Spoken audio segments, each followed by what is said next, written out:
하나님의 부르신 가운데 오늘도 영상을 틀고 예배를 드리는 모든 학생들에게 하나님의 은혜가 있을 것입니다.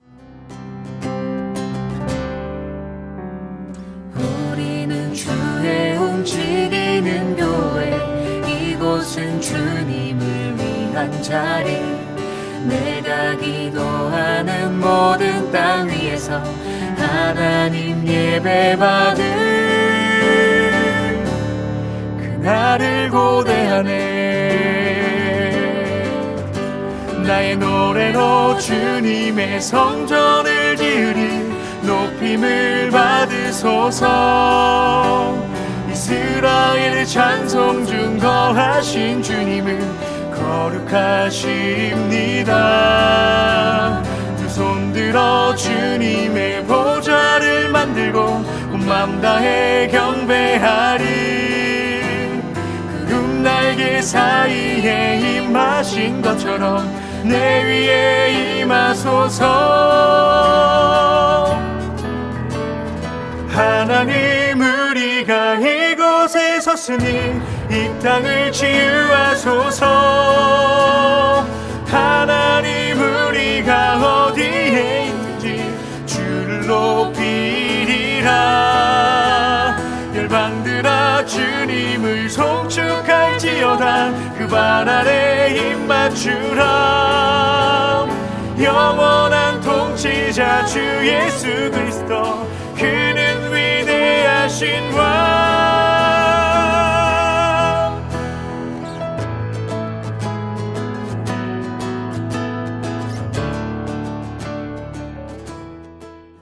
사도신경함으로 2021년 6월 27일 낙원교회 중고등부 주일 예배를 시작합니다. 전능하사 천지를 만드신 하나님 아버지를 내가 믿사오며 그 외아들 우리 주 예수 그리스도를 믿사오니 이는 성령으로 잉태하사 동정녀 마리아에게 나시고 본디오 빌라도에게 고난을 받으사 십자가에 못 박혀 죽으시고 장사한 지 사흘 만에 죽은 자 가운데서 다시 살아나시며 하늘에 오르사 전능하신 하나님 우편에 앉아 계시다가 저리로서 산자와 죽은 자를 심판하러 오시리라. 성령을 믿사오며 거룩한 공예와 성도가 서로 교통하는 것과 죄를 사하여 주시는 것과 몸이 다시 사는 것과 영원히 사는 것을 믿사옵나이다. 아멘. 이 시간 제가 예배를 대표해 기도하겠습니다. 하나님 아버지, 사랑하는 친구들과 함께 하나님의 말씀 듣고자 또 이렇게 예배로 모였습니다. 저희가 오늘 들러지는 말씀을 통해 이 말씀이 하나님의 말씀임을 기억하고 믿음으로 예배드릴 수 있도록 인도해 주시고, 또한 우리 친구들이 하나님의 마음 알고 하나님의 사랑 느끼고 하나님 아버지의 말씀으로 듣는 귀한 시간 될 수 있도록 인도해 주세요. 어려움을 겪는 많은 이들이 있습니다. 하나님의 사랑과 하나님의 은혜가 우리 모두에게 있을 수 있도록 인도해 주시고, 또한 저희가 하나님의 자녀로서 이번 한 주도 살 수 있도록 오늘 예배를 통해 인도해 주시고 힘을 더해 주세요. 오늘도 함께 해주심에 감사드립니다. 예수 그리스도의 이름으로 기도합니다. 아멘. 사도행전, 원래는 누가복음에서 이어지는 하나의 책으로서 제2권에 해당합니다. 두 책의 저자는 누가로서 그는 사도 바울과 함께 여행한 동역자였으며 책의 서론에서도 자신이 첫 번째 책, 즉 누가복음에 예수님이 행하고 가르치기 시작하신 모든 일을 다뤘다고 분명히 밝히고 있죠. 사실 누가는 지금 사도행전의 내용을 귀띔해주고 있는데요. 1권이 예수님이 행하고 가르치기 시작하신 일에 대한 거라면 2권은 예수님이 계속해서 행하고 가르치신 일이 될 텐데요. 이 점이 이 책의 원제목은 아니나 전통적인 제목에 대한 매우 흥미로운 사실로 이어집니다. 사도들의 행전. 이 책의 이야기 대부분에 여러 사도가 등장하긴 합니다. 하지만 직접 또는 성령을 통해 일하시는데요. 그런 의미에서 더 정확한 제목은 예수님과 성령의 행전이라고 할 수 있죠. 서론은 부활하신 예수님이 제자들과 40일을 지내며 하나님 나라에 대해 가르치신 이야기입니다. 이는 누가복음의 이야기로 다시 이어집니다. 예수님은 이스라엘에서 시작해 온 세상에 하나님 나라를 회복하실 것을 선언하셨고, 그분을 따름으로 이스라엘이 하나님의 통치 아래 살도록 부르셨으며 사랑으로 자기 목숨을 버리심으로 죽음을 이기고 왕의 보좌에 앉으셨죠. 이처럼 사도행전은 부활하신 예수님이 제자들에게 그분의 나라에서의 삶에 관해 가르치시는 것으로 시작됩니다. 예수님은 곧 성령이 오시면 제자들이 그분의 임재 안에 거하게 될 거라고 약속하시는데, 이는 구약 선지자들의 중요한 소망 중 하나가 성취된 것으로서 메시아의 나라에서는 하나님의 임재, 즉 성령이 새 성전이 된 그분의 백성 안에 거하시고 그들의 마음을 새롭게 하실 거라는 소망이죠. 예수님은 이 일이 일어나면 그들이 성령의 능력을 입어 예루살렘과 온 유대와 사마리아와 땅끝까지 이르러 그분의 증인이 될 거라 하십니다. 그런 뒤 예수님은 그들 앞에서 구름에 쌓여 하늘로 올라가시는데, 이 이미지는 다니엘 7장에서 온 것으로서 고난받은 후 부활하신 예수님이 어떻게 지금 인자로서 보좌에 앉아 하나님과 함께 세상을 다스리고 계시는지 보여줍니다. 그리고 그분은 언젠가 다시 오실 것을 약속하시죠. 사도행전의 주요 주제들과 구성은 바로 이 1장을 바탕으로 합니다. 이 책은 예수님이 성령으로 그분의 백성을 인도해 세상의 모든 민족을 하나님의 통치 아래 살도록 초대하시는 이야기로서 먼저 예루살렘에 복음이 전파되는 것으로 시작해서 인접한 유대 지역과 이방인들이 많이 사는 사마리아로 확장된 뒤 거기서부터 모든 민족에게 땅끝까지 전해지게 됩니다. 이 영상에서는 이 책의 전반부를 살펴보겠습니다. 예루살렘에 초점을 둔 이 대역은 오순절을 기다리는 제자들과 각국에서 온 유대인 순례자들이 성 안에 머무는 장면으로 막을 엽니다. 그때 성령이 수천만원짜리 제자들에게 임하고 불꽃 같은 것이 각 사람 위에 내려앉자 그들이 하나님의 위대하신 일들을 선포하기 시작합니다. 그들은 자신들이 모르는 언어들로 말하고 있지만 그곳에 모인 모든 사람은 제자들의 말을 완벽히 알아듣죠. 여기서 누가 대생존을 이 모든 장면이 구약에 어디에 뿌리를 두고 있는지 꼭 알아야 하는데요. 먼저 바람과 불은 성막과 성전을 가득 채운 하나님의 영광스러운 불 같은 임재를 직접적으로 암시합니다. 이는 또한 하나님이 성령으로 오셔서 메시아의 나라의 새 성전에 임하실 거라는 예언적 약속과도 연결됩니다. 이제 여기 사도행전에서 하나님의 불 같은 임재는 건물이 아닌 그분의 백성 안에 거하시게 되죠. 누가는 선지자들이 약속한 새 성전은 바로 예수님의 새 언약의 가족인 그분의 백성이라고 말하고 있으며 이는 누가가 말하려는 두 번째 내용으로 이어집니다. 선지자들은 하나님이 그분의 새 성전을 거하시게 될 때 이스라엘의 모든 지파가 메시아 왕 아래 통일되고 하나님의 통치에 대한 기쁜 소식이 열방에 선포될 것이라고 약속했는데요. 누가는 오순절에 그곳에 모인 모든 이스라엘 사람들이 여러 나라와 다양한 족속으로부터 온 것과 그들이 베드로의 설교에 어떻게 반응했는지 상세히 기술합니다. 사도들의 쉼없는 외침을 통해 수천 명의 이스라엘 사람들이 예수님을 자신의 구주로 인정하고 관대함과 찬양과 기쁨이 가득한 새로운 공동체들이 생겨납니다. 그러나 모두가 기뻐한 건 아닌데요. 여기서부터 누가는 예수님의 새로운 가족이 얼마나 빨리 유대 지도자들의 반대에 부딪히는지 보여주죠. 누가는 매우 아름다운 대칭 구조를 이용해 두 성전의 이야기를 들려줍니다. 하나님의 새 성전인 예수를 따르는 자들의 공동체는 날마다 성전뜰과 서로의 집에서 모이기를 힘씁니다.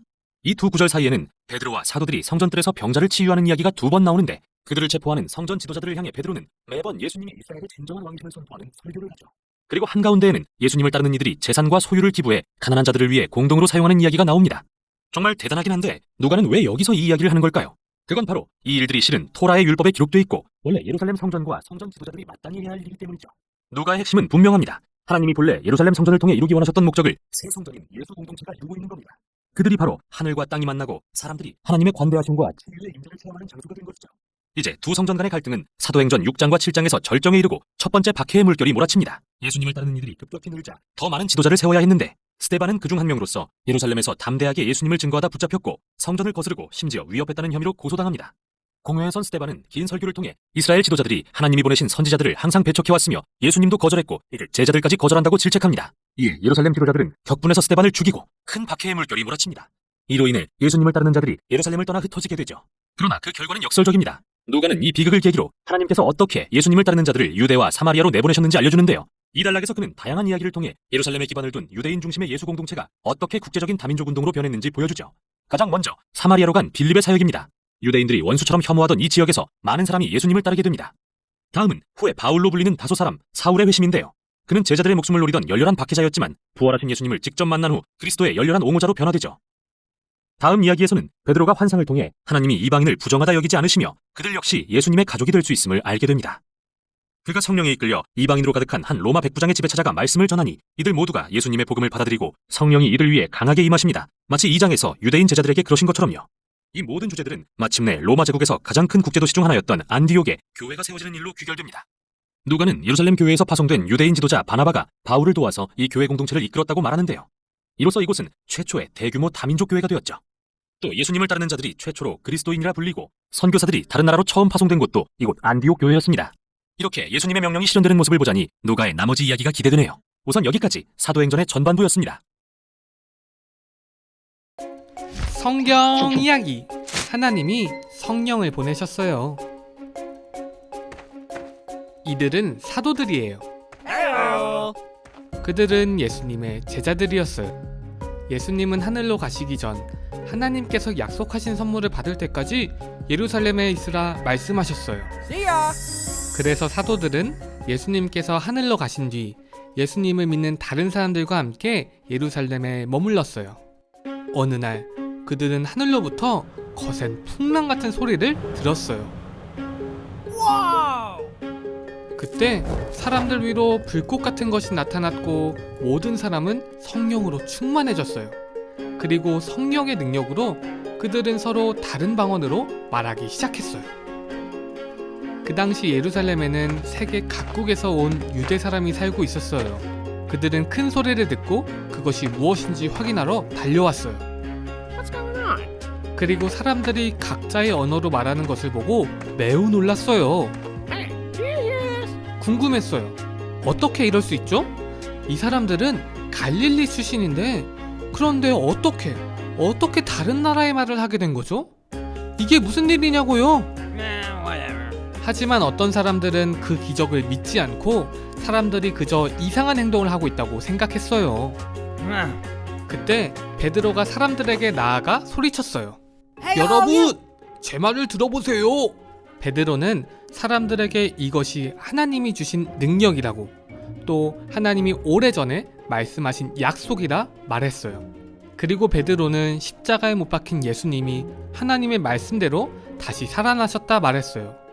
베드로는 예수님께서 지금 하늘에 계시다는 것과 하나님께서 약속하신 대로 성령을 주셨다는 것을 말했어요. 베드로의 말에 사람들은 생각을 바꾸고 베드로에게 물었어요. 우리가 무엇을 해야 하나요? 베드로가 대답했어요. 각자의 죄를 회개하고 하나님께 돌아와야 합니다. 또 예수님의 이름으로 세례를 받으세요. 그리하면 죄를 용서받고 성령을 받을 거예요. 와우.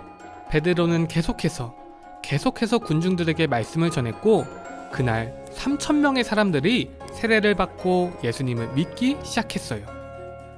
그 후 모든 믿는 사람들은 사도들의 가르침을 따라 살기 시작했어요.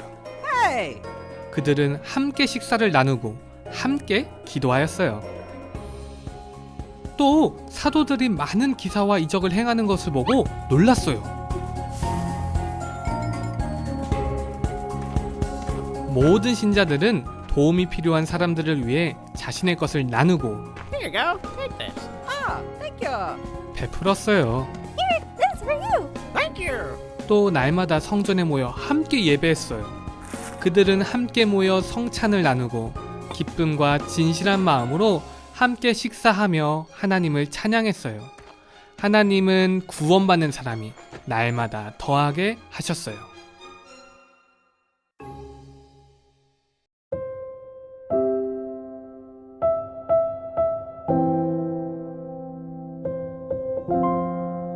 오늘 하나님께서 우리에게 주시는 말씀은 사도행전 2장 36절에서 47절 말씀입니다. 사도행전 2장 36절에서 47절 말씀입니다.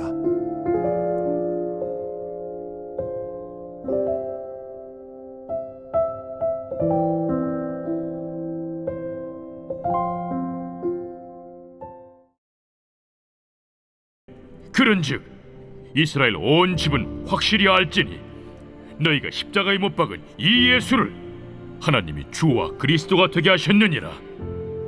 그들이 이 말을 듣고 마음에 찔려 베드로와 다른 사도들에게 물어 이르되 형제들아, 우리가 어찌할꼬? 너희가 회개하여 각각 예수 그리스도의 이름으로 세례를 받고 죄 사함을 받으라. 그리하면 성령의 선물을 받으리니 이 약속은 너희와 너희의 자녀와 모든 먼 데 사람 곧 주 우리 하나님이 얼마든지 부르시는 자들에게 하신 것이라. 또 여러 말로 확증하며 권하여 너희가 이 패역한 세대에서 구원을 받으라. 그 말을 받은 사람들은 세례를 받음에 이날에 신도의 수가 3,000이라 더하더라. 그들이 사도의 가르침을 받아 서로 교제하고 떡을 떼며 오로지 기도하기를 힘쓰니라. 사람마다 두려워하는데 사도들로 말미암아 기사와 표적이 많이 나타나니 믿는 사람이 다 함께 있어 모든 물건을 서로 통용하고 또 재산과 소유를 팔아 각 사람의 필요를 따라 나눠주며 날마다 마음을 같이하여 성전에 모이기를 힘쓰고 집에서 떡을 떼며 기쁨과 순전한 마음으로 음식을 먹고 하나님을 찬미하며 또 온 백성에게 칭송을 받으니 주께서 구원받는 사람을 날마다 더하게 하시니라. 안녕하세요. 우리 사랑하는 낙원교회 친구들, 이번 한 주도 잘 보냈나요? 이제 기말고사가 다가왔어요. 우리 친구들 어렵고 힘들고 피곤한 시간들 보낼 거라고 생각이 되어져요.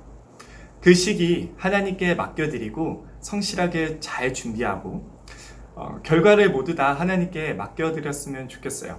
우리 친구들의 인생 전체를 이끄시고 영원히 이끄실 그 하나님을 믿으며 이번 한 주도 힘내서 이 어려운 시험 잘 감당하기를 축복합니다.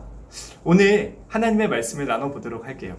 우리를 구해내기 위한 예수님의 계획, 교회라는 제목으로 함께 나누고자 해요. 우리 친구들 햇님 달림이라는 전래동화 알고 있나요? 옛날 산속 깊은 골 홀 어머니와 오누이가 있었어요. 하루는 어머니가 장터에서 떡을 파시고 집으로 돌아오시는 도중에 호랑이를 만나게 된 거예요. 그래서 호랑이가 그 유명한 대사 떡 하나 주면 안 잡아먹지 라고 말을 하게 돼요. 집이 깊은 산속 깊은 골에 있었기 때문에 많은 고개를 넘어야 했어요. 한 고개 넘을 때마다 호랑이가 나타나 떡 하나 먹고 사라지고, 한 고개 넘을 때마다 호랑이가 나타나 떡 하나 먹고 사라지고, 그렇게 결국 마지막 나타났을 때 떡이 없자 호랑이는 어머니를 잡아먹게 됩니다. 호랑이는 이제 어머니의 복장을 입고 오누이의 집으로 가요. 오누이는 어머니의 복장을 입은 호랑이인 줄 알게 되고 뒷문으로 도망가게 되는데요.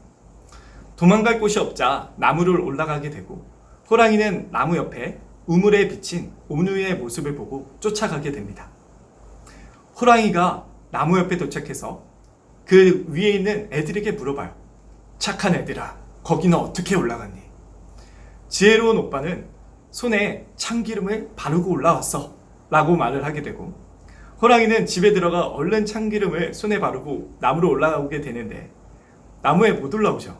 참기름이 발라져 있으니까요. 그 모습이 너무 웃겨서 동생이 무심코 도끼로 찍고 올라오면 되는데 저 바보 이렇게 말하게 되고, 호랑이는 얼른 집으로 들어가 도끼로 쿵쿵 나무를 찍으며 올라오게 됩니다. 나무 꼭대기까지 도망간 오누이는 결국 도망갈 곳이 없게 되고 눈물을 흘리면서 신께 기도해요. 살려주시려면 새 동아줄을 내려주시고 그렇지 않으면 썩은 동아줄을 내려주세요. 하늘에서 새 동아줄이 내려오게 되고 오누이는 그걸 붙잡고 올라가 햇님 달림이 되었다는 전래동화. 우리 친구들, 이 이야기는 한국의 전래동화이지만 신의 존재가 우리에게 필요하다는 것을 알려주고 있어요. 사랑하는 친구들, 살다 보면 하나님이 정말로 필요한 때가 있어요. 사실 하나님은 매 순간 필요하신 분이에요. 도저히 사람의 힘으로는 감당 못할 일들이 얼마나 많이 일어나는지 몰라요.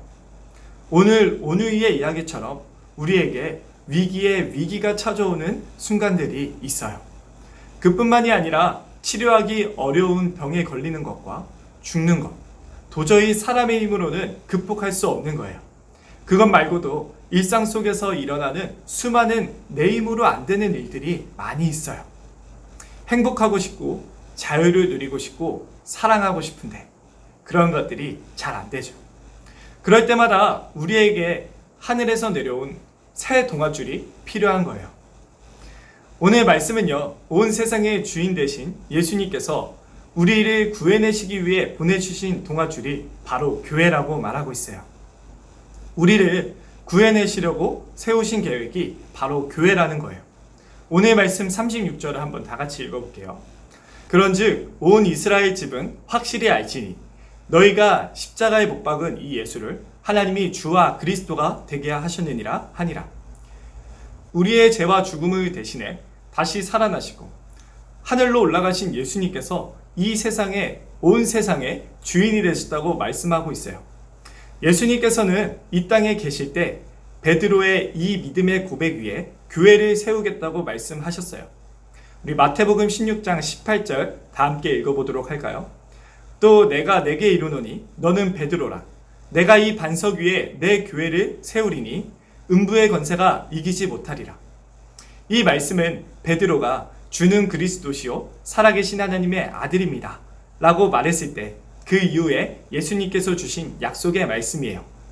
우리 죄를 대신해 죽으신 예수님께서 온 세상의 주인이 되셨다는 이 고백을 듣고 사람들은 자기들이 어떻게 해야 되는지를 물어보기 시작했어요.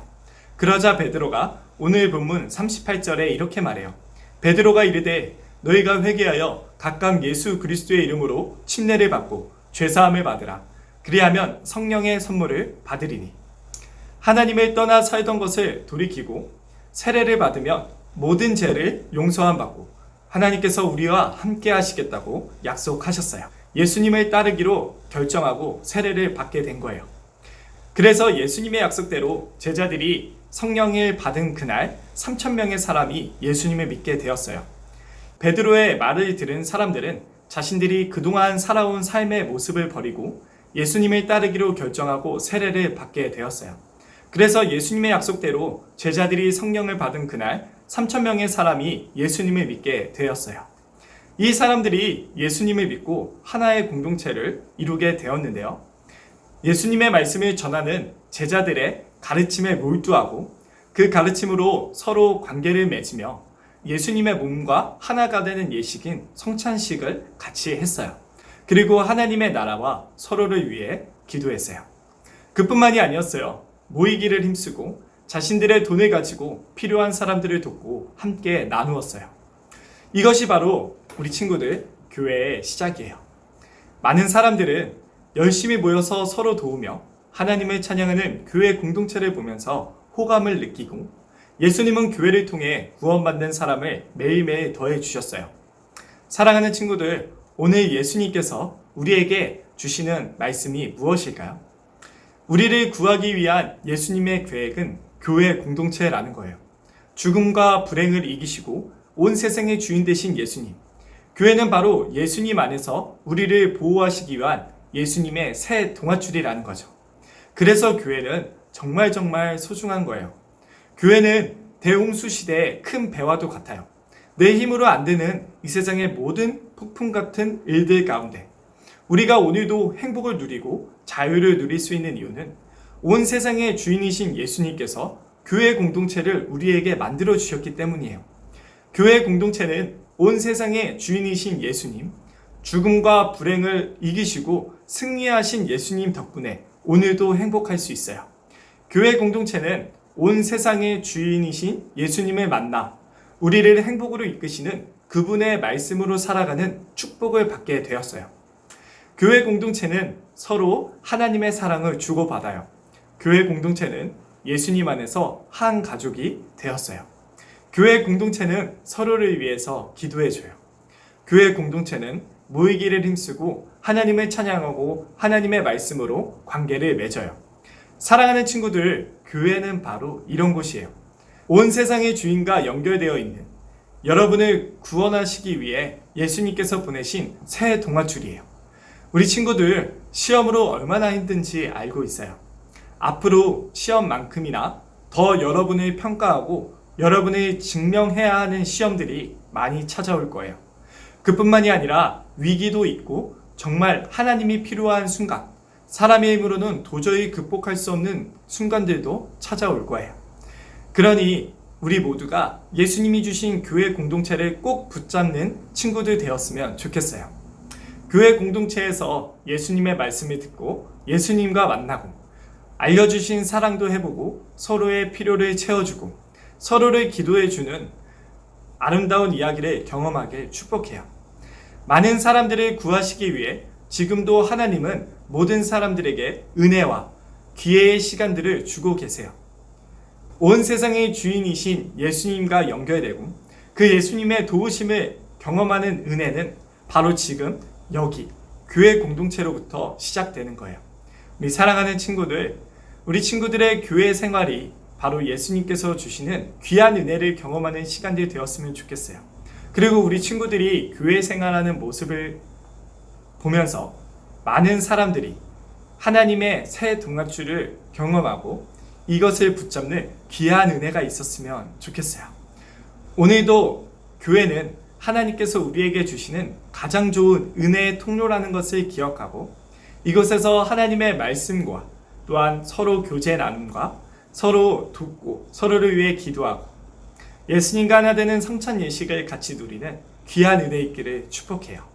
우리 사랑하는 친구들에게 가장 큰 보호, 피난처, 예수님으로부터 오는 은혜를 얻을 수 있는 귀한 교회 공동체를 우리 모두 누리게 되길 축복합니다. 기도하겠습니다. 하나님 아버지, 우리 사랑하는 친구들과 함께 오늘 하나님의 말씀을 통해 교회 공동체가 얼마나 소중한지를 알게 되었습니다. 이 교회는 우리의 수많은 위기와 고통 가운데서 예수님이 보내신 새 동아줄입니다. 온 세상의 주인이신 예수님께서 이 교회를 통해 우리를 보호하길 원하시고 우리에게 오늘도 여전히 말씀하시고 이 말씀으로 살아가게 하시고 우리가 서로 돕고 사랑하며 영원한 삶을 누리게 하시기 위한 귀한 통로임을 고백하며 나아갑니다.